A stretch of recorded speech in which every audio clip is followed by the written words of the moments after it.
Hey, what's up mga bro?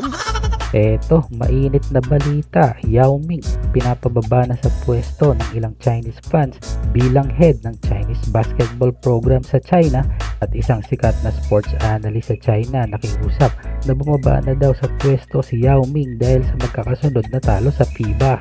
Eto na kaya ang end ng paghahari ng China sa basketball?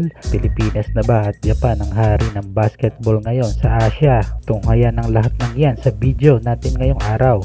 Pero baka naman pwede ka mag-subscribe sa aking channel na medyo malamyak.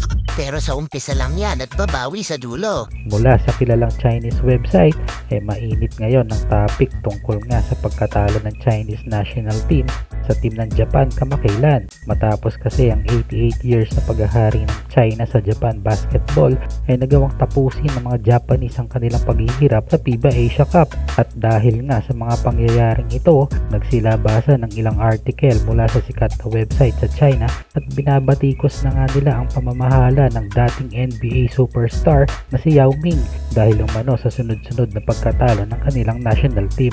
Ayon nga sa article na aking itinranslate sa Ingles, ay isang sikat na radio personality na si Yang Yu ay nakiusap umano ito sa kanyang radio program na bumaba na sa pwesto si Yao Ming para maayos na daw ang sistema ng kanilang national team. Isa nga si Yang Yi sa mga nagko-cover ng mga laro ng Chinese national basketball team at isa sa mga critics ni Yao Ming pagdating sa pamamahala ng basketball program sa China.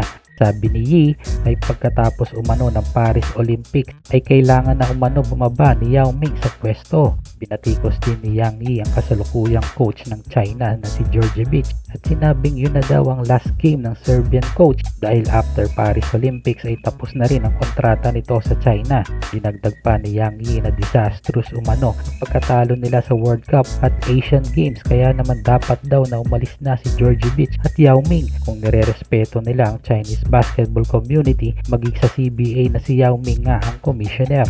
Galit na galit naman ang ilang Chinese fans at sinabing failed ang naging trabaho ni Yao Ming at Djordjevic at sinabi pang magaling na player si Yao Ming ngunit hindi magaling na leader sa basketball. Ayon pa sa isang fan, role model umano si Yao Ming pagdating sa Chinese basketball ngunit hindi siya pasado maging leader ng nasabing organisasyon dahil simula umano nang maupo ito sa pwesto ang kanilang basketball program ay bumabagsak.